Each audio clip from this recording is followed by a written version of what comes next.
এলাকার মধ্যে, সমাজের মধ্যে, জমানার মধ্যে নাম করা ডাকাত।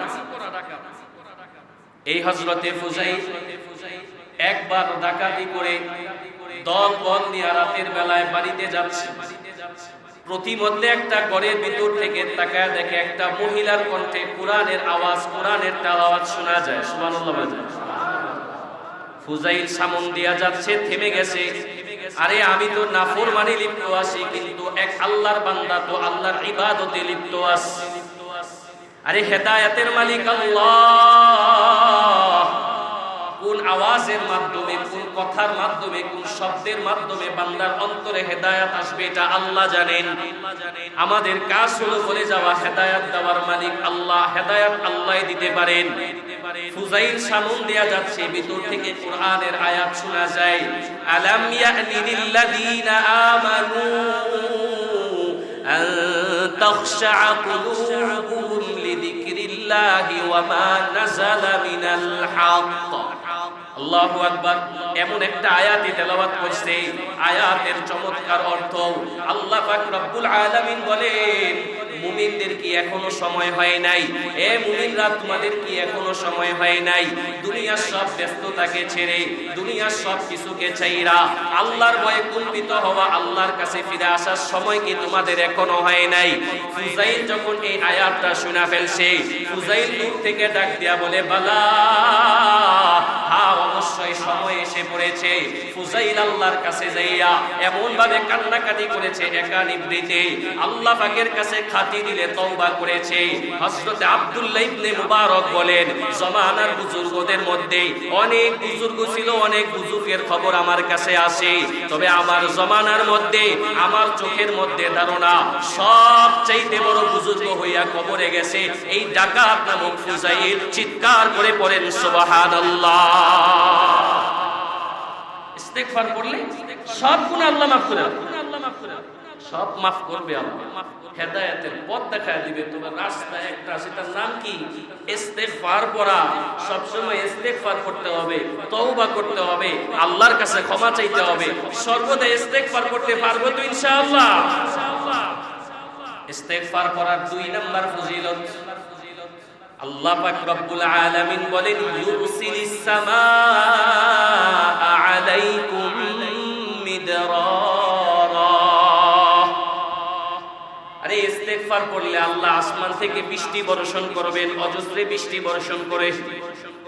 আরে মাঝে মধ্যে দেখবেন বৃষ্টি বন্ধ হয়ে যায়, এটা গুনাহের কারণে। আমাদের গুনাহের পাপ যখন বেড়ে যায়, তখন আল্লাহ পাকের রহমত কমে যায়।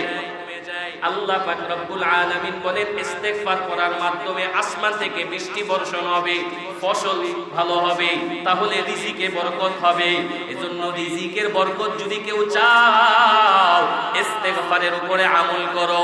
ইস্তেগফারের আমল করার মাধ্যমে আল্লাহ পাক রব্বুল আলামিন বান্দাকে অজস্র, সীমাহীন, বেহিসাব রিজিকের ব্যবস্থা করে দিবে। চিৎকার করে পড়েন সুবহানাল্লাহ। ইস্তেগফার, ইস্তেগফার, বেশি বেশি ইস্তেগফার। ঘরে অভাবের মধ্যে আসি, ঋণগ্রস্তর মধ্যে আসি, বিপদের মধ্যে পড়ে গেছি, টাকা পয়সার অভাবে পড়ে গেছি, সন্তান নিয়ে মুসিবতে পড়ে গেছি, স্ত্রী কথা শুনে না মুসিবতের মধ্যে পড়ে গেছি। বারবার চিন্তা করে ফেলবেন, এটাই মনে হয় আমার পাপের বোঝা, আমার পাপের কারণে আমার স্ত্রী কথা শুনে না, আমার সন্তান কথা শুনে না, আমার এই মুসিবত চলে আসছে, আমার অমুক মুসিবত চলে আসছে। জীবনে আমি কত পাপ করেছি, জীবনে আমি কত খারাপের মধ্যে ছিলাম, আমার পাপের কারণে এত মুসিবত চলে আসছে। আল্লাহ পাক রব্বুল আলামিন কুরআনুল কারীমের মধ্যে বলেন, ওয়াহারাল ফাসাদু ফিল বাররি ওয়াল বাহরি বিমা কাসাবাত আইদিন নাস লিউযীকাহুম বা'দাল্লাযী আমিলু লাআল্লাহুম ইয়ারজিউন।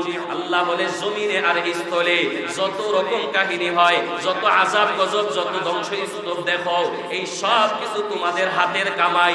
এগুলো আল্লাহ পাক রব্বুল আলামিন তোমাদের হাতের কামাই হিসাবে দেয়। কিছুটা স্বাদ তোমাদেরকে আস্বাদন করায়। আল্লাহ পাক রব্বুল আলামিন বলে, কেন তোমাদেরকে আস্বাদন করাই, কেন তোমাদেরকে মুসিবতে ফালাই? আমি আল্লাহ বুঝাইতে চাই, লাআল্লাহুম ইয়ারজিউন। রাজিউন। আরে বান্দা এখনো সময় আসে, আমি আল্লাহর কাছে ফিরে আসো। আমি আল্লাহর কাছে ফিরে এসে যদি খাঁটি দিলে তওবা করো, সমস্ত মুসিবতের মধ্য থেকে আমি আল্লাহই তোমাদেরকে উদ্ধার করব। চিৎকার করে ঔষধ কি? ইস্তেগফার করা। কি করা বলেন? বলেন ইস্তেগফার করা। আল্লাহ পাক রব্বুল আলামিন ইস্তেগফার করার পরে পুরস্কারের কথা বলেন, ওয়ায়ুমদিদকুম বিআমওয়াল। মাল সম্পদ বানানোর দরকার আমাদের আছে না নাই? দুনিয়ায় চলতে মাল সম্পদের দরকার আছে। যদি মাল সম্পদ না হয় দান করবেন কি? আল্লাহর রাস্তায় খরচ করবেন কেমনে? ঠিক না ভাই? মাল সম্পদের দরকার আছে না নাই? আল্লাহ পাক রব্বুল আলামিন আরে কুরআনুল কারীমের আয়াত সূরা নূহের ভিতরে আল্লাহ বলে, ওয়ায়ুমদিদকুম বিআমওয়াল।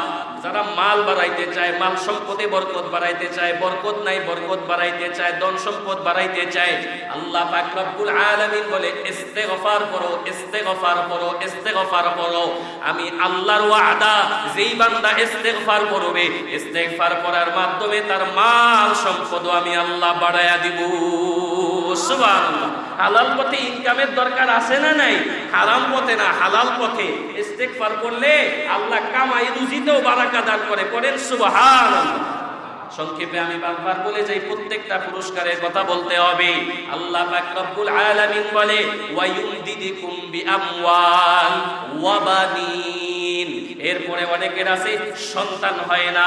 এই জোরে আওয়াজ করে সকলে বললেন, সন্তান যাদের হয় না, সন্তান দেওয়ার মালিক যিনি, তিনি কে?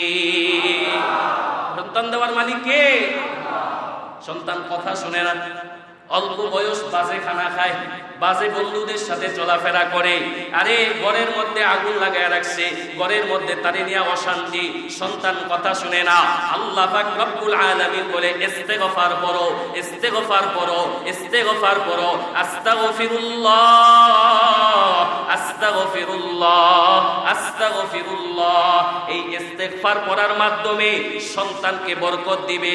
যার ঘরে সন্তান হয় না, ওই ব্যক্তিটাকেও ইস্তেগফার করার আমলের মাধ্যমে আল্লাহ পাক সন্তান দিতে পারে। কথা বলেন ঠিক না বেঠিক?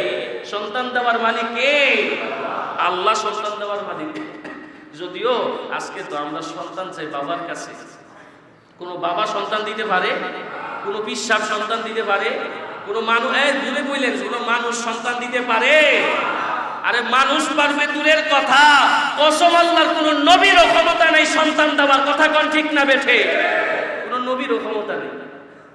যদি নবীর ক্ষমতা থাকতো তো হযরত ইব্রাহিম পয়গম্বর ৮৬ বছর বয়স পর্যন্ত সন্তান পায় না কেন? যদি নবীদের সন্তান দেওয়ার ক্ষমতা থাকতো তো হযরতে জাকারিয়া এত বছর বুড়া হয়ে গেছে, তারপরও সন্তান হয় না। বোঝা যায় নবীরা সন্তান দিতে পারে না। সন্তান যিনি দিতে পারেন তিনি কে? আল্লাহ পাক রব্বুল আলামিন বলেন ইস্তেগফারের মাধ্যমে সন্তানে বরকত হবে, মাল সম্পদে বরকত হবে। ইস্তেগফারের আরো একটা ফজিলত হলো ওয়ায়াজআল লাকুম জান্নাত। আল্লাহ পাক রব্বুল আলামিন বলে যারা ইস্তেগফার করবে, সব সময় ইস্তেগফার করবে, আমি আল্লাহ যে বান্দার সাথে ওয়াদা করেছি চিরস্থায়ী সুখের জান্নাত দান করব। ইস্তেগফারকারী বান্দার জন্য, তওবাকারী বান্দার জন্য আমি আল্লাহ পুরস্কার হিসাবে আমার সুন্দর বানানো জান্নাতটাকে রেডি করে রাখছি। চিৎকার করে পড়েন সুবহানাল্লাহ। জান্নাত পাওয়া যাবে, কি লাগবে আর বলেন? সেই ইস্তেগফার।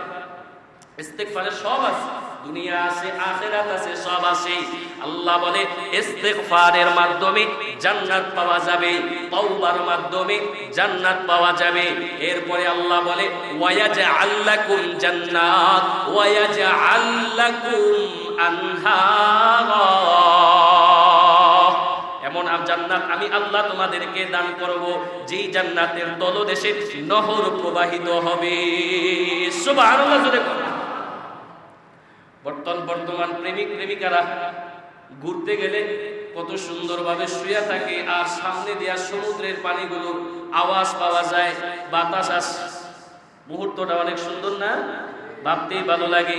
সাইডে অমুক শরবত, পাশে অমুক শরবত, এই খানা খায় ওই খানা খায়, মনে হয় যেন দুনিয়াটারই জান্নাত বানায় ফেলছে। আল্লাহ বলে এমন জান্নাত আমি আল্লাহ দান করব, যেই জান্নাতের মধ্যে তুমি বসে থাকবা, এক জান্নাতে তোমার স্ত্রী থাকবে, আরেক জান্নাতে হুর গিলমান থাকবে। আমি আল্লাহ এমন সুখের জান্নাত তোমাকে দান করব। আবার সেই জান্নাতের তলদেশ দিয়া দুধের নহর, মধুর নহর প্রবাহিত হবে। চিৎকার করে পড়েন সুবহানাল্লাহ। ইস্তেগফারের মাধ্যমে এই জান্নাত আমি আল্লাহ তোমাদেরকে দান করব। এজন্য কুরআনুল কারীমে সূরা নূহের ভিতরে আল্লাহ পাক রব্বুল আলামিন বলেন, ইস্তেগফারের মাধ্যমে গুনাহ মাফ হয়, ইস্তেগফারের মাধ্যমে আল্লাহ পাক বৃষ্টি বর্ষণ করেন, ইস্তেগফারের মাধ্যমে আল্লাহ পাক মাল সম্পদে বরকত বাড়ায়, ইস্তেগফারের মাধ্যমে আল্লাহ পাক রব্বুল আলামিন সন্তানে বরকত দান করে, ইস্তেগফারের মাধ্যমে আল্লাহ জান্নাত দান করে। ইস্তেগফারের আমল করা যাবে তো ইনশাআল্লাহ।